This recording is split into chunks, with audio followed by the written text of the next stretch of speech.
नमस्कार and I welcome you all to brainstorm ED. मैं हूं रुपीस कुमार मिश्र और मैं स्वागत करता हूं आप सभी का आपके अपने प्यारे यूट्यूब चैनल पे।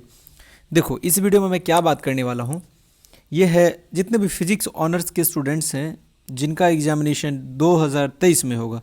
यहाँ पे मैं लिख दूँ 2023। देखो, खासकर फिजिक्स का मैं जो भी टॉपिक अपलोड करूंगा वो तो सभी के लिए रेलिवेंट होगा, जिस जिस के सिलेबस में आएगा, चाहे आप एलएनएमयू का बात करो या किसी भी विश्वविद्यालय का, तो वो सब के लिए उसको मतलब कि जो टॉपिक मैं अपलोड करूंगा उससे सबको मदद मिल जाएगा।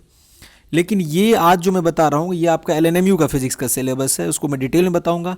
कैसे कैसे मैं उसका नोट्स बताने वाला हूँ आपको, कैसे कैसे उसको उस टॉपिक को मैं डिस्कस करूंगा और क्या क्या इंपॉर्टेंट क्वेश्चन है 2023 के लिए आपको तैयार करना पड़ेगा। अब क्वेश्चन बैंक के पर निर्भर रहना, आश्रित रहना, ये अब गलत है। आप लोगों को पूरा सिलेबस को पढ़ना पड़ेगा। तो सिलेबस को पढ़ना है तो इससे पहले सिलेबस को आपको समझना है कि सिलेबस में क्या सब है और कौन कौन सा क्वेश्चन इंपॉर्टेंट है एग्जामिनेशन के नज़रिए से। तो यही सब कुछ टॉपिक है, आपके सामने में सब स्क्रीन पर दिख रहा होगा। बाकी हर एक वीडियो की तरह जो भी लोग चैनल पर नए हैं चैनल को सब्सक्राइब कर लें, बगल में बेल आइकन है प्रेस करके रखें, आने वाले वीडियोस का नोटिफिकेशन अपडेट आपको सबसे पहले मिलेगा। साथ में आप अपने टेलीग्राम ग्रुप को भी ज्वाइन कर सकते हैं। यूनिवर्सिटी का अपडेट, वीडियो का लिंक, नोटिफिकेशन या फिर कोई भी नोट्स मटेरियल हो आपको यहाँ पर बताने के बाद वहाँ पर शेयर कर दिया जाएगा ताकि इजीली आप उसे डाउनलोड कर सको। इसके लिए आप ग्रुप को ज्वाइन कर लेना है। मैं अलग से एक फिजिक्स का ग्रुप बना दूंगा, उसमें जितने भी सारे फिजिक्स के स्टूडेंट्स हैं वो आके जुड़ जाएंगे। मैं दोनों ग्रुप आपको क्रिएट कर दे रहा हूँ, एक आपका एलएनएमयू का ग्रुप है और एक फिजिक्स का ग्रुप क्रिएट होगा। उसमें पार्ट 1, पार्ट 2, पार्ट 3 तीनों ईयर के स्टूडेंट्स आ सकते हैं, तीनों का उसमें नोट्स भेजा जाएगा। मतलब यहाँ पे पहले डिस्कस करूँगा उसके बाद। चलिए खैर, हम लोगों ने इंट्रोडक्शन तो बता दिया क्या करना है, तो स्टार्ट करते हैं हम लोग। देखिए क्या है, सबसे पहले तो पार्ट 3 का सिलेबस को समझो श्रीमान। सिलेबस ये है 2023 के लिए कि आपको डिग्री 1 में जैसे होता था, आपने दिया 75 का परीक्षा। कितना का परीक्षा दिया आपने? 75 का। डिग्री 2 में भी आपने 75 का दिया, एक पेपर, और 2 पेपर मिला के आपका कितना हो जाता था? 150 मार्क्स का। और 50 का हमारा होता था practical. As you all are aware with this fact, आप जानते हो, इससे पूरी तरह से परिचित हो। तो कहने का मतलब है डिग्री 3 में क्या होता है। डिग्री 3 में थोड़ा चेंजिंग आता है। क्या होता है आगे बता रहा हूँ। सबसे पहले मैं इस वीडियो में डिस्कस करूंगा paper 5 syllabus discussion in detail. ठीक, quantum mechanics notes and PDF, guest papers and reference books. कौन कौन सा रेफरेंस बुक है क्वांटम मैकेनिक्स के लिए, गेस्ट पेपर कौन सा आप रख सकते हो साइड से पढ़ने के लिए, और नोट्स एंड पीडीएफ। अगर मैं नोट्स दूंगा तो वो तो पढ़ोगे ही, साथ में अपना खुद का नोट्स कैसे क्रिएट करोगे आप इसको अच्छे से पढ़ के, ये बताने वाला हूँ। देखो, सबसे पहले पैटर्न को समझो। एग्जामिनेशन का तैयारी करने से पहले पैटर्न को समझना है, सिलेबस को समझना है, तभी हमें क्या अब सब कुछ नहीं पढ़ना है, उतना इंपॉर्टेंट नहीं होता है हर एक चीज़। कुछ कुछ चीज़ों को हमें स्किप करना पड़ेगा। और हम जानते हैं कि मई में आप लोग का जो है 3rd ईयर का एग्जामिनेशन होगा 2023 में। तो वी हैव ओनली 4 मंथ्स, और इस 4 मंथ में हमको पूरा सिलेबस करना है, 5, 6, 7। देखो, 3 थ्योरी पेपर्स होगा आपका, पेपर 5, पेपर 6 और पेपर 7। पेपर 5 में आपका क्वांटम मैकेनिक्स का पार्ट आता है, स्टैटिकल में फिजिक्स आता है और क्लासिकल फिजिक्स। 6 में हम लोग बात करेंगे न्यूक्लियर फिजिक्स, और 7 में एटॉमिक फिजिक्स और ये स्पेक्ट्रोस्कोपी वगैरह आता है। तो ये तो बाद में से 6 और 7 को चर्चा करेंगे, अभी सिर्फ 5। क्योंकि अगर 5, 6 और 7 को अगर मैं साथ में लेके चलता तो वीडियो ज़्यादा लंबा हो जाता है, और मैं चाह रहा हूँ कि ज़्यादा लंबा वीडियो ना हो, शॉर्ट टर्म में इसको थोड़ा ख़त्म कर लूँ। तो पेपर 5, 6, 7 हो गया। और 8वां जो होता है 8th इज प्रैक्टिकल, और इट कंसिस्ट ऑफ 100 मार्क्स। बहुत सारे लोगों को लगता है कि 8th पेपर भी थ्योरी होता है। नहीं जी, 8th पेपर की जगह पे आपका रिजल्ट में खाली छोड़ दिया जाता है। क्यों? क्योंकि साइड में उसके बदले में प्रैक्टिकल का मार्क्स लिखा जाता है, जितना आपने प्रैक्टिकल में स्कोर करा है 3rd ईयर में। वहीं पेपर 5, 6 और 7 का आपका थ्योरी का मार्क्स लिखा रहेगा। और ये क्या होगा ये मैं बता रहा हूँ। देखो, इसमें आपका एक होगा short type question. Short type question होगा 5 मार्क्स का, 5 मार्क्स का एक क्वेश्चन, तो 4 क्वेश्चन आपको सॉल्व करना है। तो कितना हो गया? 20 मार्क्स हो गया। आपने इससे पहले कितना दिया था? अगर मान लो हम लोग पेपर 3 का बात करें, डिग्री 2 में, पेपर 3 में आपका हुआ था 75 मार्क्स का, मतलब 15 मार्क्स का एक क्वेश्चन, और शॉर्ट क्वेश्चन 5 मार्क्स का 3। तो कितना हो गया? लॉन्ग क्वेश्चन 15 इंटू 4 60, और plus 5 into 3 15 is equal to 75। लेकिन 3rd ईयर में चेंजिंग हो जाता है, समझ लो। आपको 6 क्वेश्चंस दिए हुए रहेंगे, 6 क्वेश्चंस, और उसमें से 4 आपको सॉल्व करना है। और हमारा 2nd ईयर में होता था 6 क्वेश्चन दिया हुआ रहता था, हमको 3 सॉल्व करना रहता था, 3 क्वेश्चंस। इसमें एक क्वेश्चन का संख्या हमारा बढ़ गया। ठीक है जी। तो 20 हो गया ये 20। उसके बाद आता है हमारा 20 मल्टीप्लाई 4 80। अब आप लोग का देखो, एक होता था सेकेंड ईयर में लॉन्ग क्वेश्चन 15 मार्क्स का, लेकिन अब ये थर्ड ईयर में आकर के, ये थर्ड ईयर का मैं बता रहा हूँ, थर्ड ईयर के लिए है, थर्ड ईयर में आकर के यही क्वेश्चन आपका 20 मार्क्स का हो गया। एक ग्रुप से 2 क्वेश्चन आपको बनाना है और एक ग्रुप से 2 क्वेश्चन, तो टोटल कितना हो गया, 4 क्वेश्चन हो गया। और 20 का एक क्वेश्चन का जो मार्क है वो 20 है, मैक्सिमम वैल्यू इसका 20 है। तो 20 multiply 4 is equal to 80, group A and group B को मिला करके। और ये आपका रहेगा शॉर्ट टाइप क्वेश्चन, जो कि आपको मैंडेटरी रहता है, ये तो आपको बनाना ही है। और ये एक ग्रुप से 4 क्वेश्चन रहेगा जिसमें से 2, और एक ग्रुप से 4 क्वेश्चन रहेगा इसमें 2, तो टोटल हो गया 4। तो ये मैंने थोड़ा डिटेल में आपको बता दिया, कंफ्यूज नहीं होना है। 8वां पेपर आप लोग का क्या होगा, 5, 6, 7 का परीक्षा होगा थ्योरी, इसका आपको डेट स्पेसिफिक निकलेगा शेड्यूल, और 8 का होगा आपका प्रैक्टिकल। सभी का नहीं होता है, जूलॉजी, बॉटनी, फिजिक्स, केमिस्ट्री का ही बस होता है, बाकी का आपका 8वां पेपर जो होता है ना, वो आपका होगा परीक्षा। चलिए ग्रुप ए पेपर 5 पर थोड़ा बात करते क्या सब है। देखो क्लासिकल मैकेनिक्स है, सबसे पहले वही क्लासिकल मैकेनिक्स जो आपने कहाँ पढ़ा था, 11th में पढ़ा आपने, ग्रेजुएशन में पढ़ा, वही सब चीज़ें classical mechanics and quantum mechanics.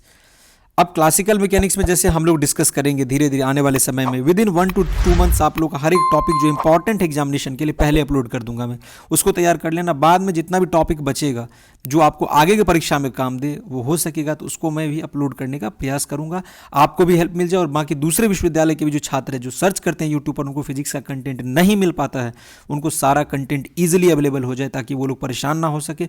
और अगर PDF अवेलेबल करवा देता हूँ डिजिटली, तो ये तो और बहुत अच्छी बात है उन लोगों के लिए, एक एडवांटेज उनको मिल जाएगा।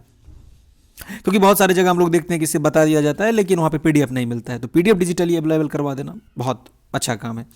देखिए लैग्रेंजियन एंड हैमिल्टोनियन फॉर्मुलेशन, इस टॉपिक पर हम लोग बात करेंगे क्योंकि ये इंपॉर्टेंट है, एग्जामिनेशन में से क्वेश्चन पूछा जाता है। Suppose this is d'Alembert principle, principle of virtual work हो गया, वर्चुअल डिस्प्लेसमेंट हो गया, ये सब मैं डिस्कस करूंगा। सबसे पहले generalised coordinates and degree of freedom, वही थर्मोडायनेमिक्स वाला, जैसे 1/2 kT होता था ना, degree of freedom for a dynamic system वाला, तो ये वाला हमको पढ़ना है पूरा पहले। उसके बाद हम लोग जैसे मान लो कुछ इंपॉर्टेंट टॉपिक, सिंपल पेंडुलम का केस देखेंगे, किस में, हैमिल्टोनियन फॉर्मुलेशन में, क्योंकि इसके टेल में ये आप लोग को पूछा जाता है। देखो अब आपको पूरा सिलेबस करना पड़ेगा, क्वेश्चन बैंक के भरोसे नहीं रह सकते हो, क्योंकि इस बार हम लोगों ने विश्वविद्यालय का जो परीक्षा पैटर्न है वो देख लिया है कि सडनली पूरा चेंज कर दिया गया क्वेश्चन पैटर्न, 1, 2, 3 तीनों साल का अगर हम बात करें तो अब आप क्वेश्चन बैंक पर किसी तरह से आश्रित ना रहो। जो मैं सिलेबस बताऊंगा, जो मैं टॉपिक बताऊंगा साइड से, वो आपको तैयार करना ही पड़ेगा, अन्यथा आपको अच्छा मार्क्स नहीं मिलेगा, आप पास नहीं कर पाओगे, ऐसा भी सिचुएशन आ सकता है। तो एक हो गया डिग्री ऑफ फ्रीडम, ये 4 टॉपिक हो गया। इसी से रिलेट करते हुए हम लोग पढ़ेंगे जनरलाइज्ड कोऑर्डिनेट्स को। उसके बाद एक टॉपिक हमारा जैसे मान लो केपलर का लॉ है, ये पूछा जाता है, केपलर्स लॉ, ये भी आपका क्लासिकल मैकेनिक्स में आता है, ये मैंने लिखा नहीं तो समझ लो आप। केपलर लॉ को मैं बताऊंगा। Inertial and non inertial system के बारे में हम लोग चर्चा करेंगे, जिसमें हम लोग फ्रेम ऑफ रेफरेंस के बारे में पढ़ेंगे, सेंट्रीफ्यूगल, सेंट्रीपिटल और कोरियोलिस फोर्स। ये कोरियोलिस फोर्स जो है ये थोड़ा इंपॉर्टेंट है आपका एग्जामिनेशन के लिए, कोरियोलिस फोर्स, ठीक है जी। उसके बाद पार्टिकल एंड वेव में आपका डी ब्रॉय हाइपोथेसिस को हम लोग पढ़ेंगे। मैं शॉर्ट में बता दे रहा हूँ, सिलेबस आपको मैंने ग्रुप में भेज दिया है, एक बार आप सिलेबस को देख लोगे, और ये PDF में मैं आपको भेज दे रहा हूँ ग्रुप में, ग्रुप से आप लोग डाउनलोड कर लेना।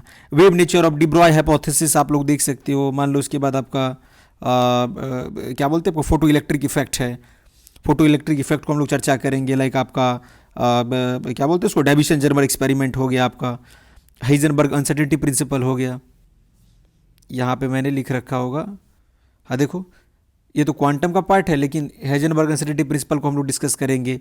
फिर आपका जो है सो कहने का मतलब एक्सरे को, x ray, gamma ray, alpha beta gamma ray, उसके बारे में हम लोग पढ़ेंगे, समझ रहे हो। ग्रुप एंड फेज वेलोसिटी को पढ़ेंगे। Schrodinger equation plus physical significance of Sai, Sai मतलब होता है वेव फंक्शन, इसको हम लोग डिटेल में चर्चा करेंगे। नॉर्मलाइजेशन को पढ़ेंगे, कैसे normalisation psi square dx dy dz बराबर 1 होता है, जिसको हम लोग प्रूफ करेंगे, ये आपको एग्जाम में पूछा जाता है अधिकतर समय। उसके बाद हम लोग लीनियर हार्मोनिक ऑक्सीलेटर को पढ़ेंगे, जिसको हम LHO बोलते हैं, ये SHM पे बेस्ड है। Potential step, potential barrier, particle in a box, ये सब टॉपिक है। एरनफेस्ट थ्योरम हो गया, प्रोबेबिलिटी डेंसिटी हो गया, कॉम्पटन इफेक्ट हो गया, जो आज तक परीक्षा में नहीं पूछा गया लेकिन अब आपको ये टॉपिक पढ़ना पड़ेगा, व्हाट इज कॉम्पटन इफेक्ट, ये सब आपका क्वांटम मैकेनिक्स के पार्ट में आएगा। H U principle, Heisenberg uncertainty principle, जो आपने क्लास 11th में एटॉमिक स्ट्रक्चर में पढ़ा था, लेकिन यहाँ पे थोड़ा डिटेलिंग है, क्वांटम मैकेनिक्स पर बेस्ड है ये, कैसे आप एग्जैक्टली पोजीशन और मोमेंटम को ऑब्टेन नहीं कर सकते हो, आपको इसको एविडेंस देना है, इसको प्रूव करना है मैथमेटिकली एज वेल एज आपको पूरे डायग्राम के साथ आपको इसको समझाना पड़ेगा, तो इसमें थोड़ा डिटेलिंग हो जाता है। उसके बाद आपका फोटो इलेक्ट्रिक इफेक्ट, जो आइंस्टीन के द्वारा 1905 में दिया गया था, और उसमें क्या बताया गया था ये आपको लिखना है। कोई इलेक्ट्रॉन इजेक्ट होता है जब लाइट ऑफ सुटेबल वेवलेंथ तो फॉल करवाते हैं किसी मेटल सरफेस पे, इसी को हम एविडेंस को समझेंगे, पूरे थ्योरी को और साथ में उसके मैथमेटिकल पोर्शन को। डिब्रॉय equation plus division German experiment, डिब्रॉय ने क्या हाइपोथेसिस अपना दिया था मैटर वेव पर, पार्टिकल पर, वेव पर, और साथ में डेविसन जर्मन एक्सपेरिमेंट ने कैसे प्रूव करा डिब्रॉय के इक्वेशन को। ये हम लोग इसको डिटेल में बारी बारी से समझने वाले। ग्रुप बी में आते हैं, ये हमारा ग्रुप ए का टॉपिक था। ग्रुप बी में आपका आ जाता है क्लासिकल स्टैटिस्टिक्स, यहाँ पे टी आई होगा, यहाँ पे टी आई कर लेना, ठीक है जी। स्टैटिस्टिक्स, इसमें आपका हो जाएगा entropy and probability, Maxwell Boltzmann distribution law, ये इंपॉर्टेंट है, Bose Einstein equation, Fermi Dirac equation, partition function. उसके बाद आपका Gibbs paradox, this is very important, ये नहीं पूछा गया है तो ये पूछा जा सकता है। स्टीफन बोल्ट्जमैन लॉ, जो E बराबर सिग्मा T के पावर 4, ये इंपॉर्टेंट है। फिर प्लैंक्स लॉ, जो हम लोग लिखते हैं क्या बोलते हैं, E न्यू बराबर H by 8 pi H nu Q by C Q करके होता है ना फॉर्मूला, वो प्लैंक्स लॉ को हम लोग डिराइव करेंगे। साथ में आपको रेलिक जीन्स लॉ को हम लोग देखेंगे, क्या था इनका कहने का मतलब इक्वेशन।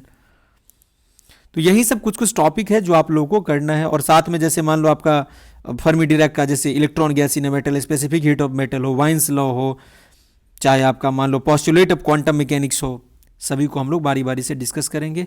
आप लोग में से जितने भी लोग हैं चैनल के साथ जुड़ जाएंगे, तभी आप लोगों को कोई भी फिजिक्स का वीडियो या मान लो मैथमेटिक्स का ही मैं कुछ डिस्कस करूंगा, आप लोगों को मिलेगा तभी जब आप चैनल पे जुड़ोगे, चैनल को सब्सक्राइब करके रखोगे। आशा कर रहा हूँ इस शॉर्ट टर्म वीडियो में मैंने जितना भी आपको फिजिक्स के रिगार्डिंग समझाया कि कैसे क्या आपको करना है, आपको समझ आ गया होगा। अब आप क्वेश्चन बैंक पे निर्भर नहीं रहोगे। गेस्ट क्वेश्चन मैं लास्ट टाइम में जनवरी में मैं अपलोड कर दूंगा पेपर 5 का। आपको पहले टॉपिक को देखना है, सिलेबस को देखना है, फिर उस क्वेश्चन को देख लेना है एक बार, क्योंकि पूरा गारंटी नहीं रहता है, हाँ, लेकिन 80% से ऊपर गारंटी रहेगा कि उसी में से क्वेश्चन आप लोगों का पूछा जाएगा। अब बाकी मूड निर्भर होता है एग्जामिनेशन के मूड पर, बाकी सब कुछ निर्भर है। आशा कर रहा हूँ हर एक पॉइंट यहाँ से आपको क्रिस्टल क्लियर होना चाहिए। इसी नोट के साथ ये है वीडियो का end. Thank you for listening and as always God bless you all.